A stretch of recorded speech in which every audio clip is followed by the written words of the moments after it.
Thank you, and a very good evening or morning, everyone. I hope you all are in good health. On behalf of Hindalco Industries, I welcome you all to this earnings call for the first quarter of FY21. On this call, we will refer to the Q1 investor presentation available on our company's website. Some of the information on this call may be forward-looking in nature and is covered by the safe harbor language on slide number 2 of the Q1 earnings presentation. In this presentation, we have covered the key highlights of all the businesses for the first quarter of the financial year 21 and a segment-wise comparative financial analysis of India and our overseas subsidiary Novelis. All the prior period numbers have been regrouped and reclassified as per the Ind AS. On today's call, we have with us from Hindalco, Mr. Satish Pai, Managing Director, Mr. Praveen Maheshwari, Chief Financial Officer and CEO of Corporate Business. From Novelis' management, we have Mr. Steve Fisher, President and CEO, Mr. Dev Ahuja, Chief Financial Officer. I will now hand over the call to Mr. Pai for his opening remarks. Thank you, and over to you, sir. Thank you, Subir. Good afternoon and good morning, everyone. Hope you all are staying safe and in good health, and thanks for joining today's conference call on Hindalco's first quarter FY21 earnings. Let me provide you with a quick update on COVID-19 and then some key highlights of our businesses in this quarter. As the government is taking steps to normalcy by declaring the unlock phase, Hindalco is committed to ramping up its operations in sync with the prevalent guidelines and the current market demand. Our first and foremost priority is to protect the health and safety of our workforce across all our facilities. We have been taking and will continue to take several precautionary measures which will remain in place until the pandemic crisis comes to a resolution. All our plants, including mines, are currently operational in adherence with the guidelines of the government to stipulated staff limits, commuting norms, and social distancing measures. All our aluminium upstream plants continue to operate near to full capacity, with all logistics infrastructure coming back on track. The export demand remains stable and continues to offset the current subdued domestic market conditions. All aluminium downstream plants have resumed operations at partial capacity on the basis of prevailing market conditions. The copper facilities are also ramping up to the optimal levels at the smelters, refineries, and the value-added products. At Novelis, all plants are operational and many are now running at their full capacity. All the automotive customers in North America and China are now pulling at nearly pre-COVID levels. We continue to keep a close watch on all capex in India as well as in Novelis. We are also focused on fixed cost reduction and maintaining adequate liquidity across the businesses in the current environment. Coming to slide 5, here are some of the key highlights of our businesses for Q1 FY21 versus the corresponding quarter of the last year. Despite the unprecedented macro environment, Hindalco delivered a steady and resilient Q1 performance in India as well as in Novelis. This was driven by good financial performance by the India aluminium business, supported by lower input costs and stable operations. Resilient beverage can sheet business and prudent cost control provided near and long-term stability to Novelis in quarter 1. Novelis completed the acquisition of Aleris on 14th April, and the Q1 FY21 results include the results of Aleris.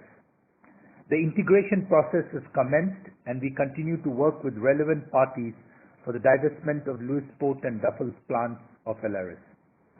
Novelis' China automotive plant achieved record shipments in Q1 on account of strong demand for all high-end vehicles, particularly the EVs. Net income from continuing operations without special items was at $22 million. Novelis registered an EBITDA of $253 million and an EBITDA per ton of 327 in quarter 1 of FY21.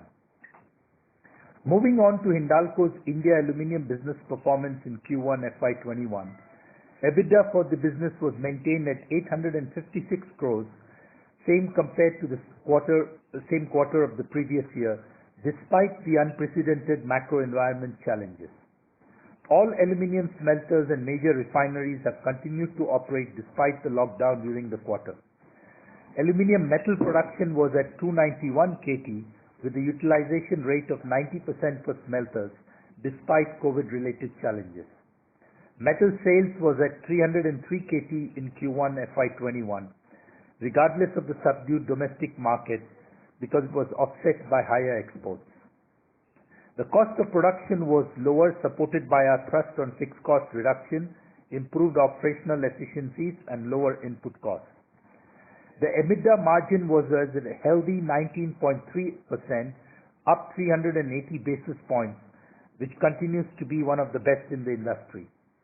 Value-added product sales was at 35 KT, which was low due to the impact of lockdown. The Utkal expansion project of 500 KT is on track and expected to start at the end of Q4 of FY21. Turning to the copper business quarterly performance on slide number 6. Copper operations were under a temporary shutdown due to COVID, leading to a significant drop of cathode production in Q1 FY21 by 46% year-on-year. Metal sales was down 29% at 58 KT, and CC rod sales were down by 51% at 31 KT due to lower domestic demand, offset by higher cathode exports in Q1 FY21. On the positive side, the fertilizer DAP sales volume was considerably higher in Q1 on the back of robust demand. This high volume was met through imports as our DAP facility is under planned maintenance shutdown. The benchmark TCRC for calendar year 20 has settled at 15.9 cents per pound, which is 23% lower than the last calendar year. Also, sulfuric acid realizations dropped significantly due to lower demand. All these factors led to a lower EBITDA of 37 crore in Q1 FY21. Now let's look at our quarterly consolidated performance for the quarter. Hindalco's consolidated business EBITDA was 2,813 crores compared to 3,730 crores in Q1 FY20. PBT for the continuing operations before exceptional and special items at 274 crores versus 1,718 crores in Q1 FY20. The consolidated PAT for continuing operations before tax affected exceptional and special items was at 139 crores versus 1,189 crores in the corresponding quarter of last year. Hindalco continues to maintain its strong liquidity and cash position with a total liquidity of $2.1 billion and a cash of $1.7 billion in Novelis and cash equivalents of 8,717 crores in India at the end of June 2020. As on June 2020, the consolidated net debt to EBITDA stands at 3.83 versus 2.61 at the end of March 2020. Now turning to the broader economic environment in slide 8. The global economy is expected to contract by 4.9% as per IMF's June WEO forecast. This will be the most severe recession since the Great Depression and even worse than the global financial crisis when world GDP contracted by 0.1%. However, IMF expects calendar year 2021 global growth to rebound to 5.4% year-on-year as economic activity revives due to relaxation in stringent lockdown measures, fiscal and monetary measures taken across the globe, with a strong recovery in the US, European Union, UK, China, India, and the ASEAN countries. The extent and the shape of the recovery, U, L, V, however, will vary in different countries. For example, China seems to be recovering much faster than the rest of the world. Moreover, the fiscal stimulus response and its implementation across countries will also be a big differentiator towards the road to recovery for individual economies. Many countries are still struggling to control infection rates, and hence the impact on the economy going forward still remains uncertain. India's FY20 GDP growth fell to a 11-year low of 4.2%, primarily led by manufacturing and construction sector weakness. IMF expects India's growth to contract by 4.5% in FY21, owing to the stalling of economic activity as a result of the stringent lockdown measures imposed to counter COVID-19. However, the IMF expects this growth to rebound to 6% in FY22. The manufacturing and construction sector has been severely hit and will recover gradually in a phased manner. The most severe impact of the lockdown is visible in the full Q1 of FY21, as most monthly indicators are in the red in April and May, like the IIP, PMI, Core Index, car sales data. However, on the positive side, the government's commitment towards structural reform, Atmanirbhar Bharat package, and the easing of further restrictions in its unlock phases will help revive economic growth in a calibrated manner. Visible signs of economic activity are returning as high-frequency data shows improvement in June-July. Citing this high-frequency data, the Finance Ministry has highlighted that the worst is already over, but has cautioned that economic recovery depends on how COVID infection curve evolves across the country going forward. Now let me take you through the aluminium industry overview on slides 9 and 10. In the backdrop of COVID-19, global consumption in H1 2020 declined by 10%, the lowest since H1 calendar year 09, which was during the global economic crisis. The pandemic quickly intensified across the globe, compelling governments to initiate stringent lockdowns, resulting in large-scale disruptions to industrial activity. However, the governments worldwide have announced fiscal measures to the tune of $11 trillion, or 12% of world GDP, to limit economic damage and lift the financial sentiment. Despite a sharp drop in demand, production grew in H1 2020 marginally by 2%, as aluminium, being a continuous process, makes it extremely expensive and time-consuming to stop and to restart. Subsequently, the market was in surplus of 2.8 million tons in H1 CY20.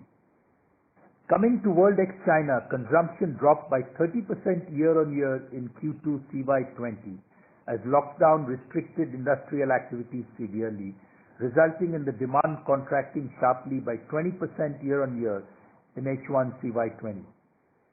The overall markets were in surplus of 2.3 million tons, of which nearly 1.7 million surpluses were recorded in Q2 CY20 alone.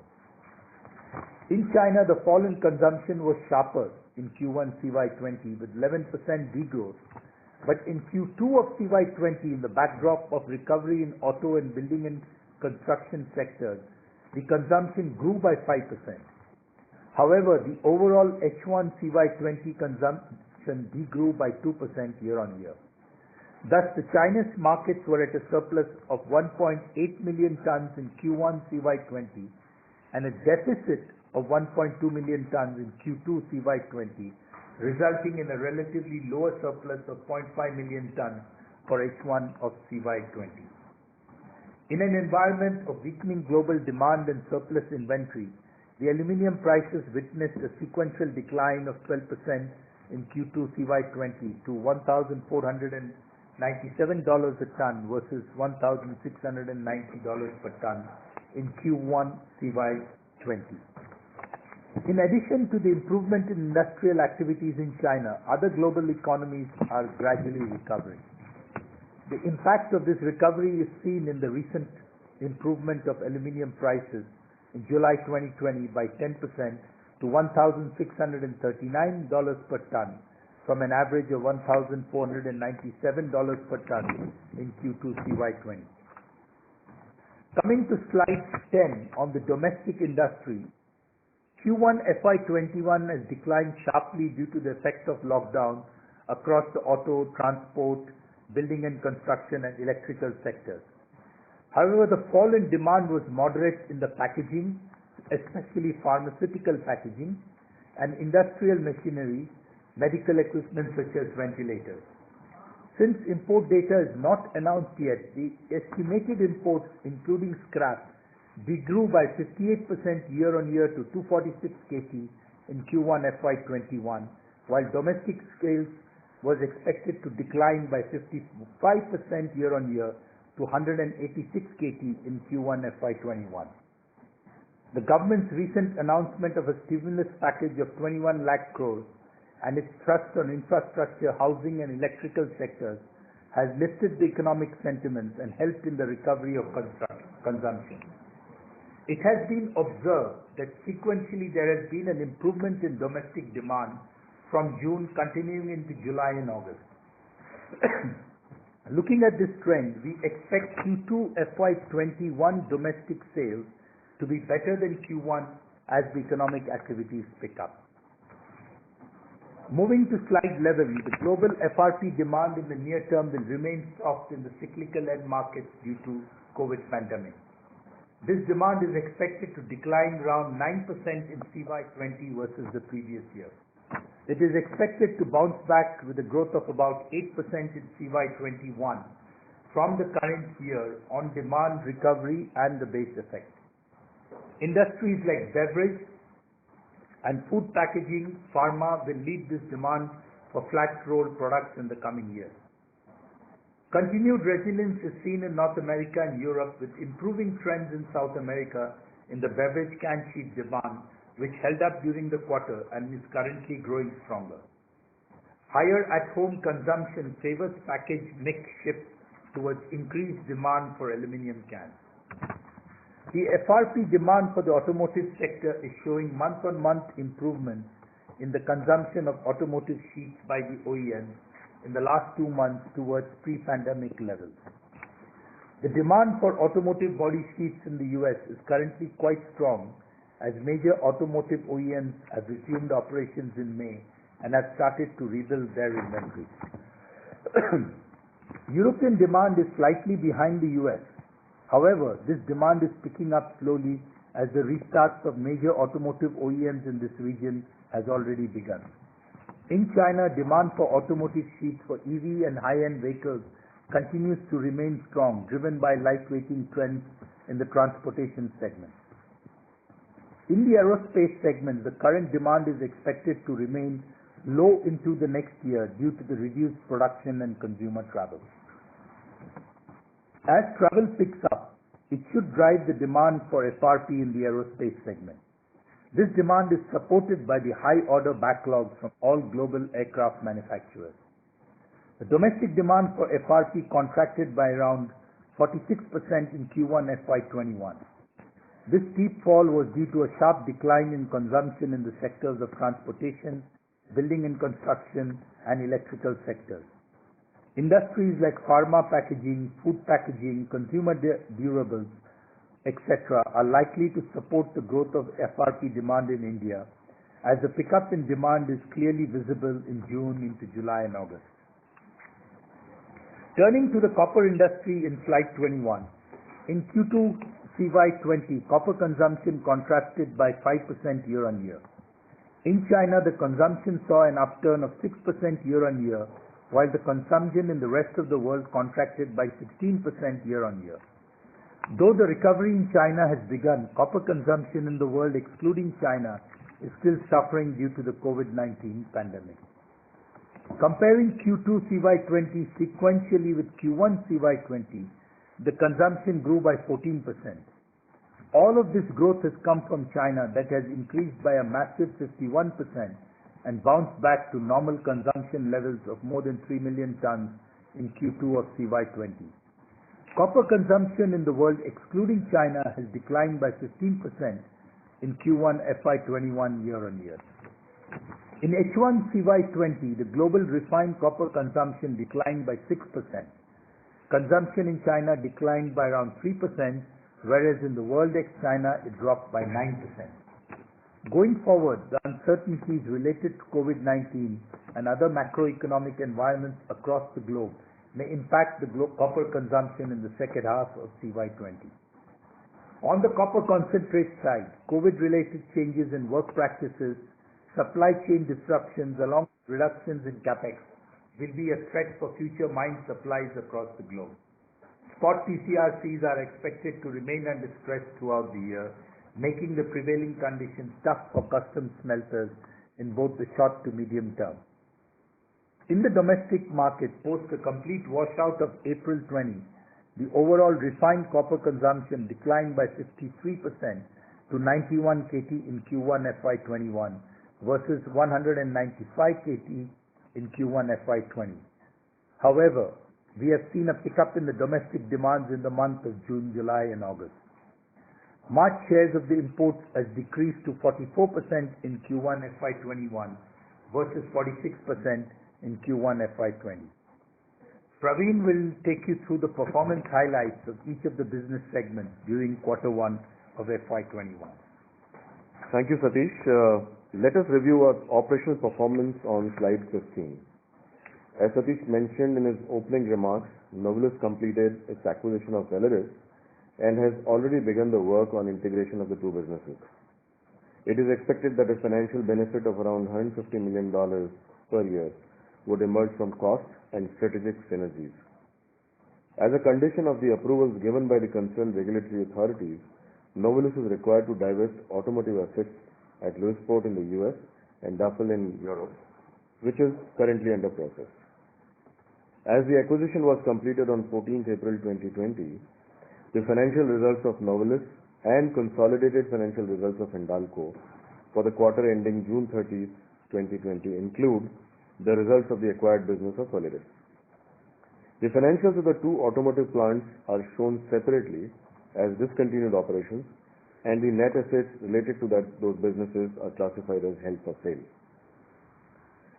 Although the financial performance of the combined business was impacted due to COVID, their strong customer relationships and unmatched footprint puts them in a good position to navigate the near-term uncertainty. Overall shipments were 774 KT, including Aleris, in Q1 FY21. Beverage can sheet shipments remained resilient and was down in only single-digit percentage points. Automotive shipments, on the other hand, were down 50% in Q1 FY21, but is now displaying a strong pickup, particularly in China and the US, and gradually in Europe. Specialty shipment figures were higher as a result of the recent acquisition of Aleris compared to last year. All organic expansion projects in the US, China, and Brazil for Novelis are progressing well. Novelis continues to focus on reduction in its fixed cost and capex while maintaining strong liquidity and balance sheet. Moving to slide 16, related to the financial performance of Novelis. Novelis had a revenue of $2.4 billion, adjusted EBITDA of $253 million, and an EBITDA per ton of $327 in Q1 FY21. EBITDA was adversely impacted by lower shipments and unfavorable product mix, but this was partially offset by cost control initiatives and the contribution coming from the acquired Aleris business. Slide 18 shows the details of the performance of the Indian aluminum business segment. Alumina production in Q1 FY21 was 623 KT versus 686 KT in Q1 FY20. Utkal refinery produced 418 KT alumina in Q1 FY21. The aluminum metal production was 291 KT in Q1 FY21, lower by 11% YOY, with a smelter utilization of 90% despite disruptions due to COVID. Value-added products, excluding wire rods, production was down at 34 KT in Q1 FY21, lower by 57% due to subdued market conditions. Coming to slide 19, aluminum metal sales volumes were at 303 KT, lower by only 5% due to subdued domestic market, but largely offset by higher exports in Q1 FY21. VAP sales, excluding wire rods, were down 55% at 35,000 tons in Q1 FY21 on account of the lockdown due to the pandemic. Moving on to the financial performance of the Indian aluminum business on slide 20, this segment recorded a revenue of 4,436 crores versus 5,490 crores a year ago, lower by about 19% on account of lower global aluminum prices. EBITDA in Q1 FY21 stood at 856 crores versus 853 crores in Q1 of last year. This was maintained despite unprecedented macro environment due to COVID.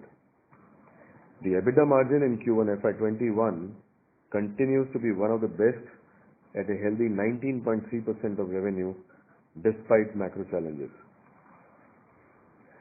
Moving to slide 22, the overall copper metal production was lower by 46% YOY at 41 KT in Q1 FY21 compared to 76 KT in Q1 FY20 due to disruptions on account of COVID, leading to temporary shutdown of operations in Q1 FY21.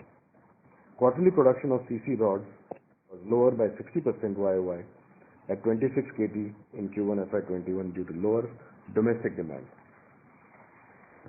Coming to slide 23 on sales volume of copper, VAP and DAP. Copper metal sales were lower by 29% year-on-year at 58 KT in Q1 due to lower production. CC rod sales were also lower by 51% compared to the corresponding period of the previous year due to weaker domestic demand. DAP sales were up 3 times in Q1 FY21 at 2 KT on the back of robust demand. These high volumes were met through imports as our own DAP plant was under planned maintenance shutdown. The financial performance of copper segment is on slide 24. Revenue stood at 3,031 crores versus 4,593 crores a year ago, down 34% YOY due to lower volumes and realization, both of copper and byproducts. EBITDA stood at 37 crores in Q1 FY21 versus 307 crores in Q1 FY20, lower by 88% due to lower volumes, byproduct realization and TCRC. Let's turn to our consolidated financial numbers for this quarter on slide 26. Hindalco reported a consolidated revenue of 25,283 crores, business EBITDA of 2,813 crores, PBT for continuing operations before exceptional and special items at 274 crores, and PAT for continuing operations before tax affected exceptional and special items at 139 crores in this quarter.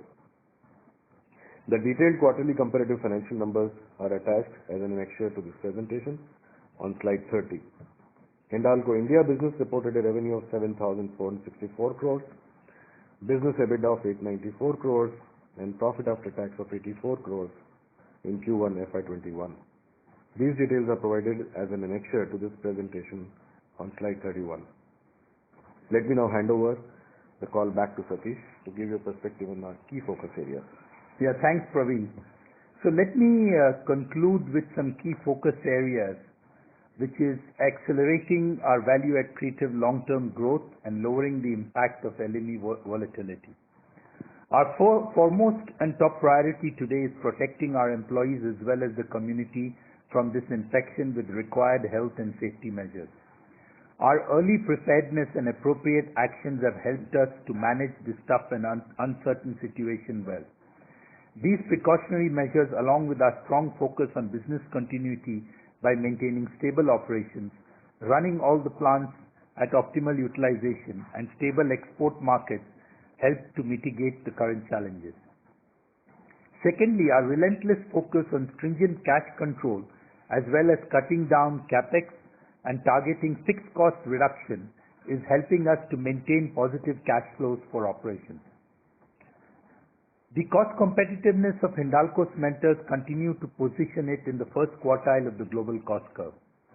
The expected commissioning of the capacity expansion at Utkal Alumina Refinery by the end of this year will further reduce the overall integrated cost of production and will ensure future competitive readiness. The company is focused on cash conservation and maintaining adequate liquidity to sustain plant operations in the current environment. The strong balance sheet position in both India and Novelis with control leverage will help us sail through the current business environment to be the last man standing and the best man forward. Lastly, our resilient and sustainable business model of being more than 80% LME delinked in terms of EBITDA, with the acquisition of LRS, has additional product diversification and has further de-risked our business from metal price volatility.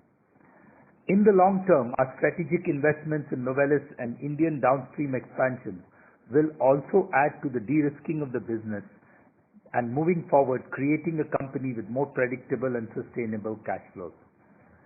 Thank you very much for your attention, and the forum is now open for any questions you may have. Thank you very much, sir.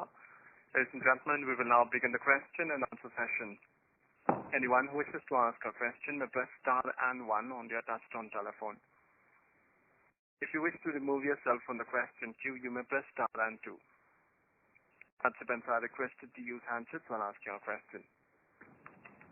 Ladies and gentlemen, we will wait for a moment while the question queue assembles. To ask a question, please press star 1.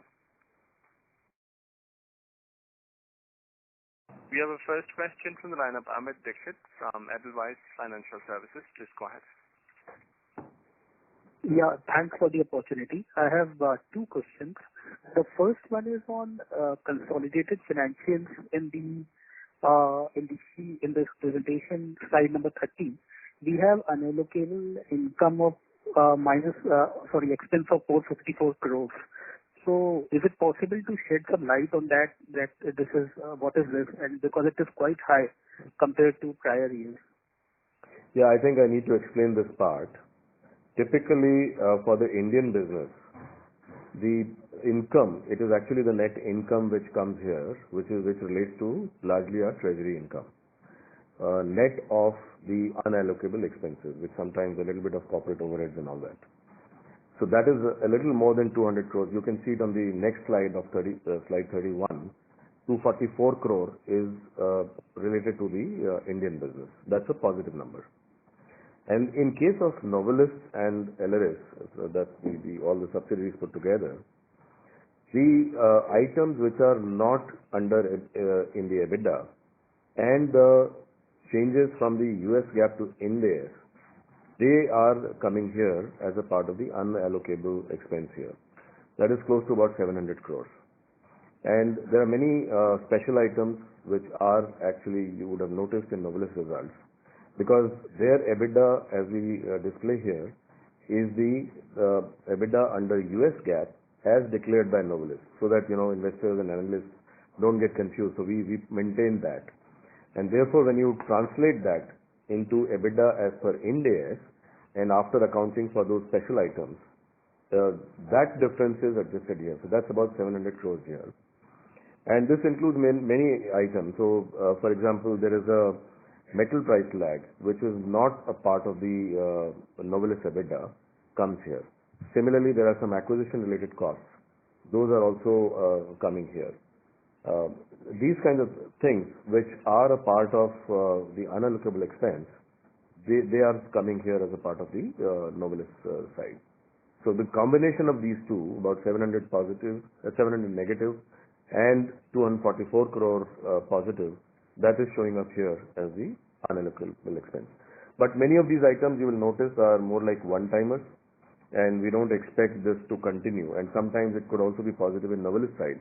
For example, metal price lag, which is a function of how the premiums work, could be positive in some cases. So this is something which is not in the EBITDA, but sitting here. Okay, wonderful. Thanks for the elaborate explanation. The second question is on copper.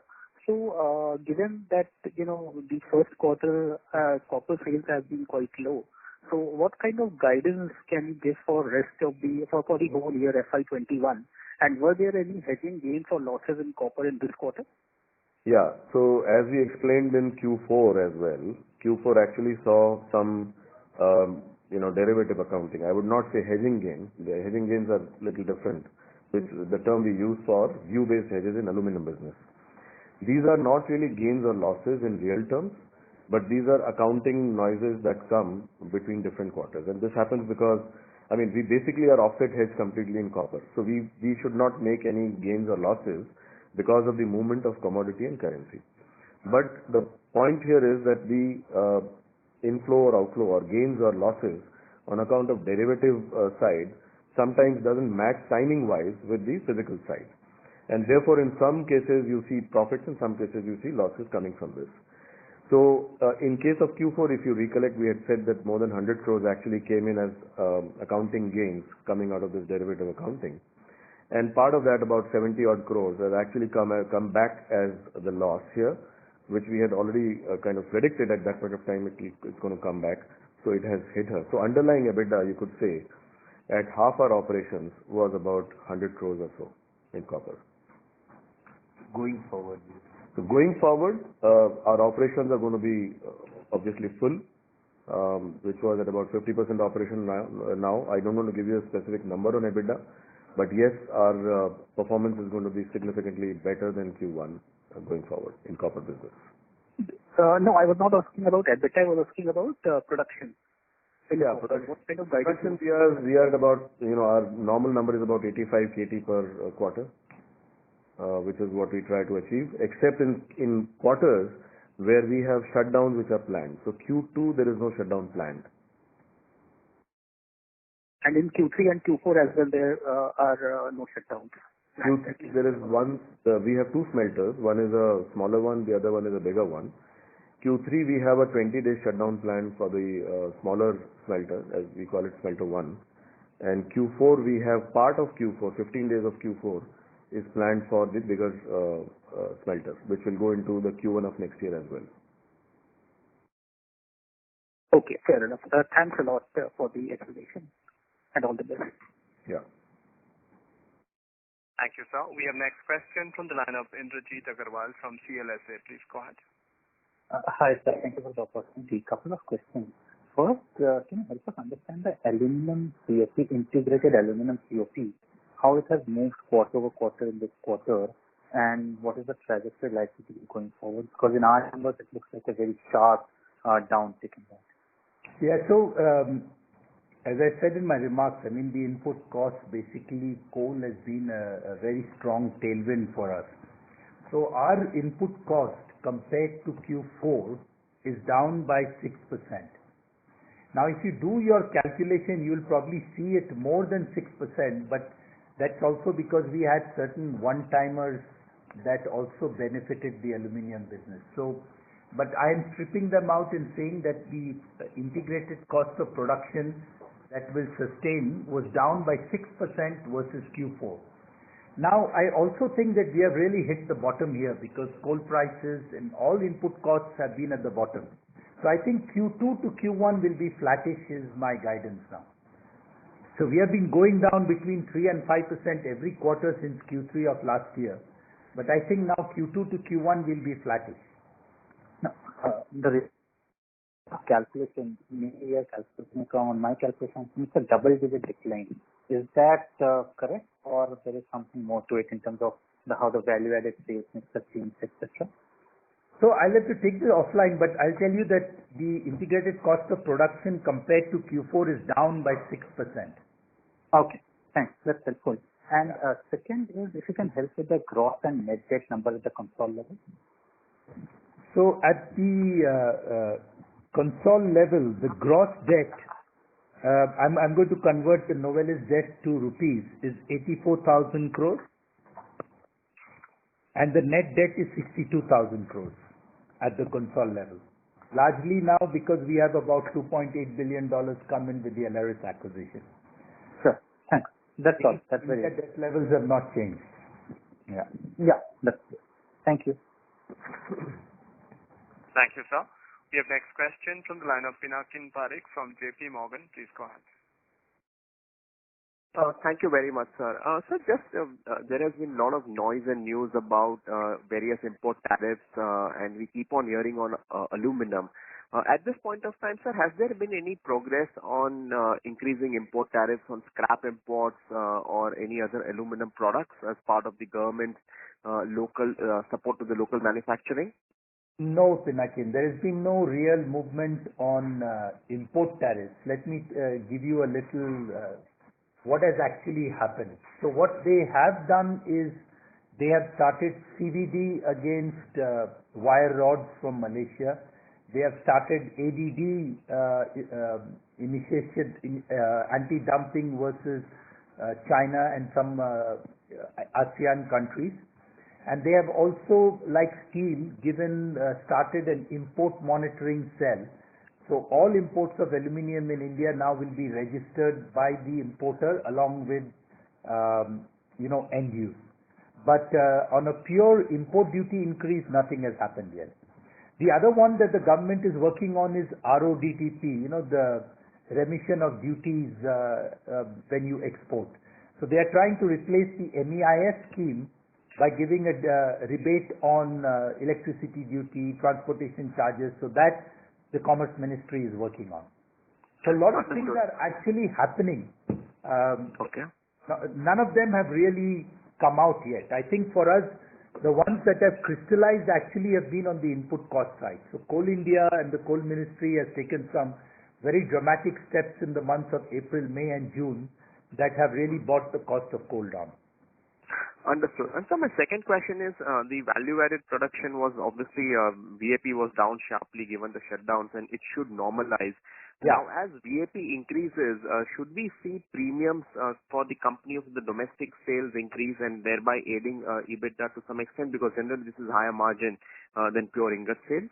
That's true.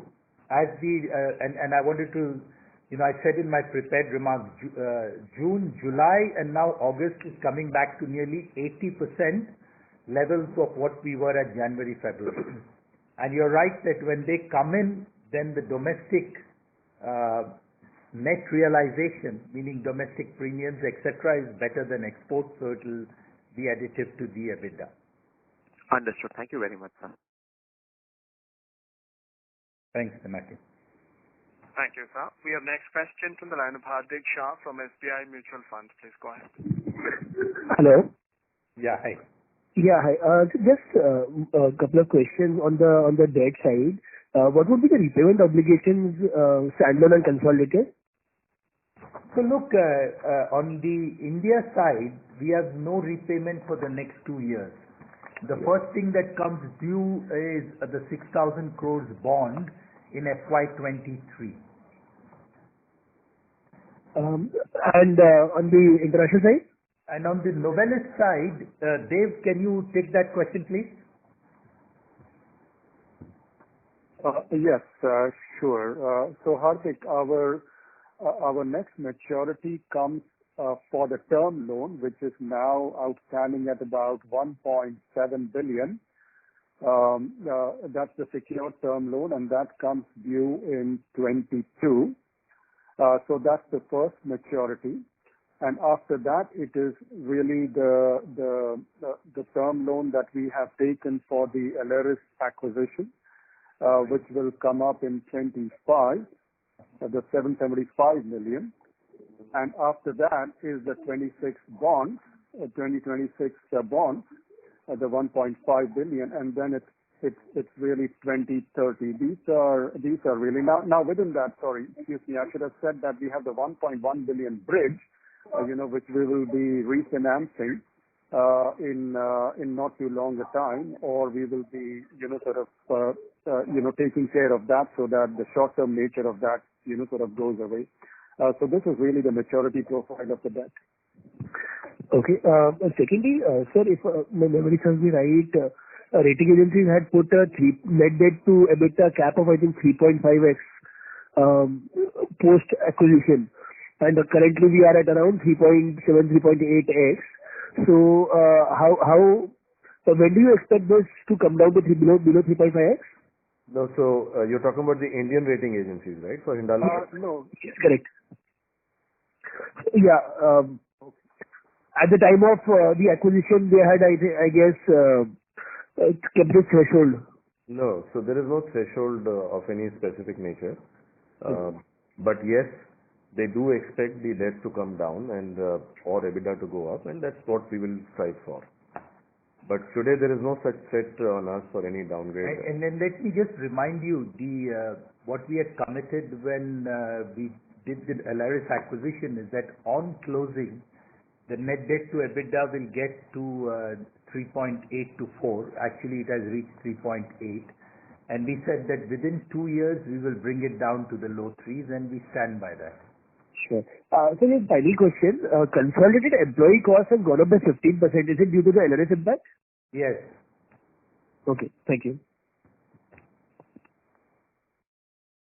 Thank you. We have next question from the line of Vishal Chandak from Emkay Global Financial Services. Go ahead. Yeah, thanks for taking my question, sir. Yeah. Sir, just wanted to understand what is holding back the approval from the regulatory authorities in China as well as in EU. We've been hearing for the last 2 quarters that Probably it will come in next quarter or so, but really we do not have a color on what was the reason why it's still not happening. So if you could just share some thoughts on that. Steve? Yes, no problem at all. We, obviously submitted the approval of Liberty House as the buyer of Duffel in the middle of COVID-19. And there's been a number of issues that have arisen and that have come up with discussions at the EC and at the Chinese regulators. The EC, we do have approval, and we are actively working with the Chinese regulators, and do believe that we will we'll be able to close this transaction with Liberty House within this quarter, and are very confident that the Chinese regulators will come back over the next several weeks.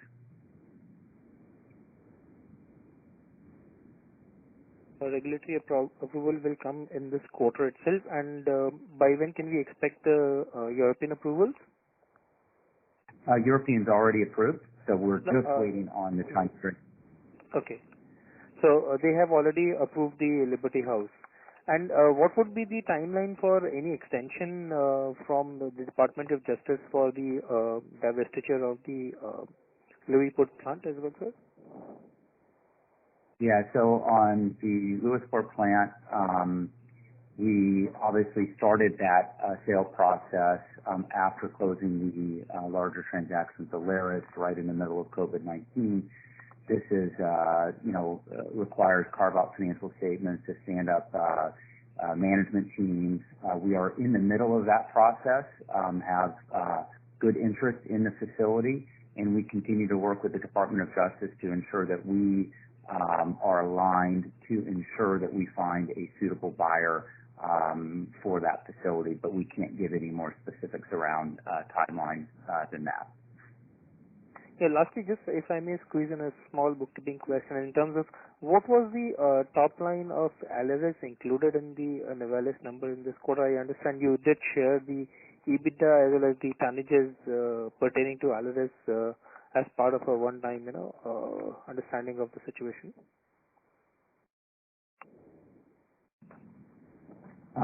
So what we've shared so far, and Dev can, if he has it at his fingertips, can talk about the top line revenue. In this quarter, from April 14th to the end of the quarter, Alaris contributed 75 KT in shipments and $34 million in EBITDA. I don't have the top line in front of me, Dev. I don't know if you do.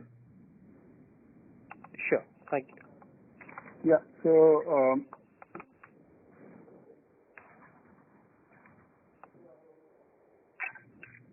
Yeah. Thank you, sir. We have next question from the line of Bhavin Chheda from Enam Holdings. Please go ahead. Yeah, good afternoon, gentlemen. Good set of numbers. Regarding domestic aluminum business, what would be the hedging proportion of volumes now, and at what price it is hedged? So for the remainder of this year, which is the next 3 quarters, we are 58% hedged at $17.20. And the currency is hedged at 75.7, 45%. Sorry, sir, I missed your voice. If you can repeat it. So the commodity is 58% hedged at $17.20 per ton. And Right. the currency is 45% hedged at 75.7 rupees. Okay. Okay. And any update on what would be the capex for 21 and 22 on the domestic side? I think the Novelis, you already announced 450-500 million. Yeah, so no change in for the domestic. It's still 1,500 crores for this year. Too early to give for next year. I think, we'll look at how the second half of this year goes, how the LME looks, and what we can afford. So this year we have taken a dramatic cut to the original capex, and we are at 1,500, no change. Okay, thanks a lot. Thank you. Thank you, sir. We have next question from the line of Satya Jain from Ambit Capital. Please go ahead. Thank you. I just want to follow up on the hedging question. With the LME in cheap contango would you be looking at more actively looking at layering in hedges for FY22? Just wanted to see your strategy for hedging for FY22, and what's the current hedge book for FY22? Yeah, that's what I was going to say. In FY22, we are currently 15% hedged at 1768, and the currency is 18% hedged at 78.5. So to be fair, the sudden run-up of the LME, we are taking a little bit of a pause. We have, we want to, any more additional hedges for next year need to be at 1850 and above. That's where our approval limits start. So let's see how the LME runs up. If it crosses 1850 current 3 months, then only we will add on. And if you remember, we normally like to be about 25% hedged by October, November for next year. Okay. Second question, with the Chinese scrap standard from July 1, do you see any changes, any more competition or extra scrap imports into other Asian regions, or no impact? Look, China has been restricting imports of scrap for a while now, which is why there is so much scrap available, so much comes to India, the scrap spreads are good, which is good for Novelis. We don't see that situation changing. Not because of China. Okay. Thank you so much. Thank you. Thank you. We have next question from the line of Sumangal Nevatia from Kotak Securities. Please go ahead. Yeah, good evening, sir. First question is just sorry to harp on this, on the hedges part. Yeah. Just want to understand the thought process in deciding the quantum, because our basic understanding was we hedge 25-30% to reduce our risk on the cash flows. But 58% hedge is a bit of a surprise to us. It appears that we are taking a call on the commodity and it's just not limited to risk management practice. How should we look at it, sir? So it's very simple. The year before, as I say, we will be at about 25%. But as we get into the year, that's, if you look at our historical, we have always come back to about 50-60 for the quarters that we are close by. So there is no change overall in the position. And this year, if you look at it, 1 month ago, the 1700 plus looked like a fantastic option. Of course, it has run up now, but I think it can always run back down. So we are now this year going to stop at this level and watch what happens to the market. But as a principle, we are 20 to 25% hedged by the previous October, November. And during the year quarters, we run it up to 50% if we feel so. Understand. So second question is with respect to the donation amount of $50 million which was disclosed during the Novelis result. Yeah. Now, of course, there is no second opinion that it is a extremely generous gesture by the company. Yeah. But we did hear a few investor questions with regards to the quantum. Especially given that our previous years, it's been very limited. I guess $5-6 million at Novelis and 25-30 crores at Hindalco annually. So any thought process? Is it like a one-off this year, or has there been any calculation math behind it in terms of our proportion to our profitability? I don't think that this COVID pandemic has got any precedence with any of the previous years. I think it's been an unprecedented situation where I think the impact has been devastating. So I think that this is following the culture and the values of the Birla Group. So we think that this is something taking into account the current environment that we have decided to do. And I certainly hope that we don't get into a crisis like this going forward in the future. But we felt that in this environment, under these very extreme pandemic situations, we felt that we had to do our part. And I guess that's it. There's no math involved there. It's only art. Sure. It also shows the confidence that we have in terms of our own performance going forward. Yes. And sir, is it, since it was done through Novalis, is it in international geographies or in India as well? It's both. I think, Novalis has put it into a worldwide charity that has invested in all the places that we operate in. So we wouldn't want to go and break it down by country anymore. Sure, sir. Thank you. Thanks a lot, sir, for the explanation, and all the best. Yeah, thank you. Thank you, sir. We have next question from the line of Rajesh Lachani from HSBC. Please go ahead. Thanks for the opportunity. So my question is with regards to the aluminum segment. So you said there are certain one-offs in the aluminum cost. So could you just throw some light on what were those one-offs, and are this recurring or non-recurring? So look, the largest part of the one-off was there was a little bit of a write back because of the RPO obligations that we had got from the. So that was the only one really. And so I don't.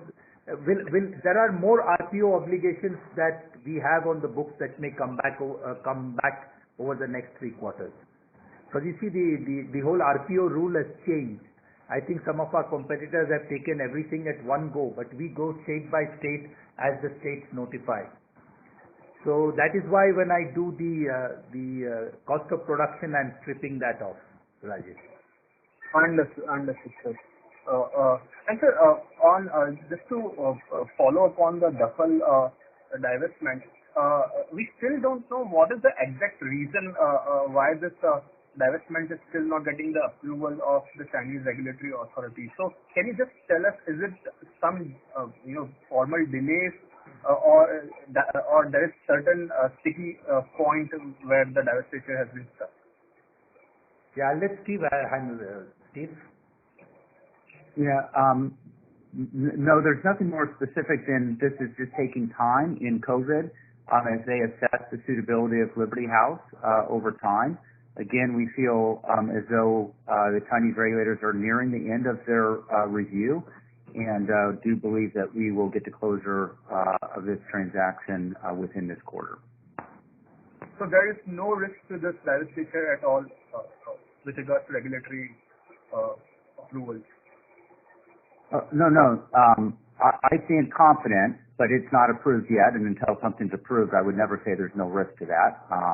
But again, in our discussions, in our understanding of where they are, we feel confident that we will see approval of the transaction. Thanks. That's it so much. Yeah, thanks, Rajesh. Thank you, sir. We have next question from the line of Abhijit Mitra from ICICI Securities. Please go ahead. Yes, thanks for taking my question. This question pertains to Novelis. Actually, the balance sheet highlights that almost $1.4 billion has been put aside as assets set for sale. Now, this includes current as well as non-current assets. So what we wanted to understand is that there seems to be a fair bit of inventory, and the asset estimates that you've put in, the acquisition price that you have paid, and if you can share that the bid that you've got for capital, how much higher, or to what extent is different from the value that you've put in there? Steve, Dave? Yeah, I can take that. So first of all, you're able to hear me? Yeah, I can hear. Are you able to hear me? All right, sure. Okay, so first of all, so when we do the accounting of the purchases, there are rules that we have to follow in terms of step up of the value. And so therefore, to your point about inventory, we have to step up the inventory to their market value, finished goods, WIP, etc. And so that does inflate the value of the inventory. You will see that one of the things that we have done is taken a one-off effect. So that's part of the one-off in the net income where we have stepped it back down. And we have readjusted it. But basically, as part of the purchase price accounting, acquisition accounting, these are some of the things that come with it. And even otherwise, all the assets are basically stepped up to market value. all the contracts, customer contracts are valued as, part of intangibles acquired and so on. So everything has been done based upon the right accounting rules, our GAAP rules. So that's something that you need to know. I mean, at the end, the core point here is that the net goodwill, as you will see, is a little above $300 million, which represents, sort of the purchase consideration versus the asset values. And for an acquisition of this size, as you can imagine, the goodwill is not so outsized. So overall, the acquisition has been done for a little lower than 2.8 billion, rounded to 2.8 billion. That's really the acquisition cost. So that's really how I can explain. Right. Yeah, that's helpful. So the way to understand is that, for an outsider, that's the price, at least the price that you should expect, right? I know it is difficult to sort of put words into your mouth, but for an outsider understanding, that's the way to look at it, right? So I think that you have to just understand that some of it is going by accounting rules. So there's a difference between economics and accounting rules. So we wouldn't speculate. We wouldn't speculate and try to sort of link the two. There are many other factors when it comes to divestitures. So I wouldn't try to link the accounting values and there are many rules and complexities that get into that. So the best thing is to refrain from trying to compare the economic and the accounting side. Sure. That's all from my side. Thanks. Thank you. We have next question from the line of Pallab Agarwal from Antique Stock Broking. Please go ahead. Yeah. Good evening, Ram. So I just had a question on, could you share the Utkal EBITDA separately for this quarter? No, because we don't give out Utkal EBITDA because it's a fully integrated. All Utkal alumina goes into our metal. So we don't give out the EBITDA of Utkal separately. It's fully integrated into the aluminum business. Okay. If we do sell alumina on the third party, I will call that out for you in the quarter. But the alumina that's used internally in our aluminum, we don't give out the EBITDA for that because it's built into the aluminum EBITDA. Sure. So also just wanted, your views on alumina as a percentage of spot aluminum. We've seen a pretty sharp run up in aluminum on the LME, but alumina prices still as a percentage of aluminum probably is still below 16%. I think that the linkage as a percentage of LME was broken a couple of years back because alumina has its own supply-demand equation, number one. Number two, the third-party alumina market is not very big anymore. Most of the players are backward indicated. So it's driven a lot by what happens with Alunorte of Norsk Hydro, when their supply goes up and down. So right now the alumina prices are like $250, I think, which is quite low. So they're assuming that there is sufficient third-party alumina available. So we don't look at alumina as a percentage of aluminum anymore. That linkage is broken. It's got its own supply-demand equation now. Okay. So and also, I missed the part for the RPO obligation. So what could you share? What is the quantum of write-backs this quarter on account of that? So it's basically revaluation of the obligation that was there because the rates have come down. It's about 30 crores in this quarter. We don't expect this to just repeat every time because the obligation has been already reduced to the current level. It depends on the trading prices of REC actually. Okay, so this may not be a recurring feature. No, it's not recurring. It's not recurring. That's why we called it out separately, saying that this is a one-timer. Sure. So but even apart from that, the power and fuel costs have reduced very substantially. So I'm guessing it's also because copper production was lower. So would that also have reduced the power and fuel cost in this particular quarter? See, if you're looking at power and fuel costs on a consol basis, a large part of that reduction is also because Novelis power and fuel costs were down.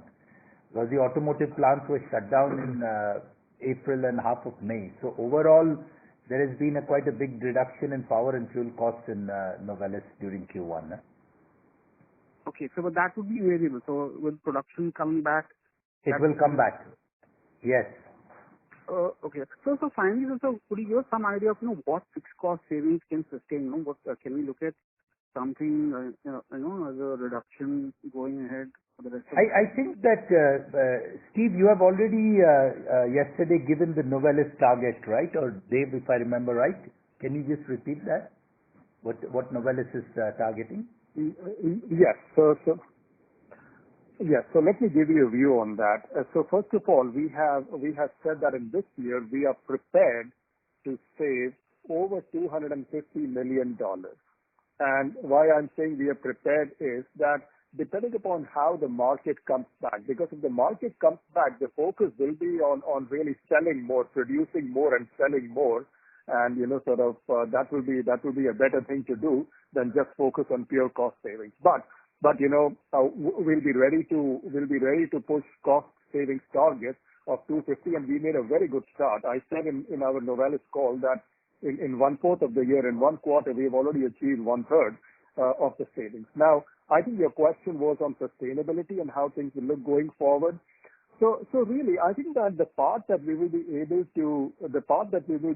to sustain is really the SG&A part, where we are driving some very fundamental actions, to really address some of our fixed costs. So that would be a part that will sustain.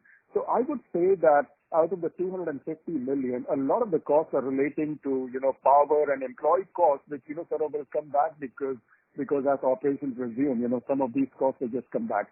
In short, I would say that in the SG&A side, about 30 to 40 million, could sustain. This also has some benefits of integration of the total 150 million integration or thereabouts. So it also has some play on this one. But most of the costs will go back as operations resume. That's really the way to think about it. And in the India business, we are targeting about 800-900 crore fixed cost reduction this year. Of which you have already seen something in March? Actually, Q1, the reduction has been much higher than the run rate because some of it is timing related. We did not do a couple of pot relinings, and so the run rate savings in Q1 is very high. But I think that during the rest of the year, as Dave was saying, as operations pick back up, some of our costs will go up. But throughout the year, we are expecting to reduce by 800-900 crores. Sure, sir. Thank you so much for the elaborate answer. All right. Thank you. Thank you, ladies and gentlemen. That was the last question. I'd now like to hand the conference over to the management for closing comments. Over to you. Yeah, so thank you. I think that in many ways this was quite an extraordinary quarter with the full impact of COVID being seen on all our worldwide operations. And I think that what is amazing is that our employees have done a stellar job in keeping our operations running and helping us deliver quite a resilient set of results in a very difficult time. I think that, now going forward, we will build on this as the economies come back, and hopefully we will be doing much better in the quarters coming forward. So with that, I thank you for participating in this call and for your questions. Thank you.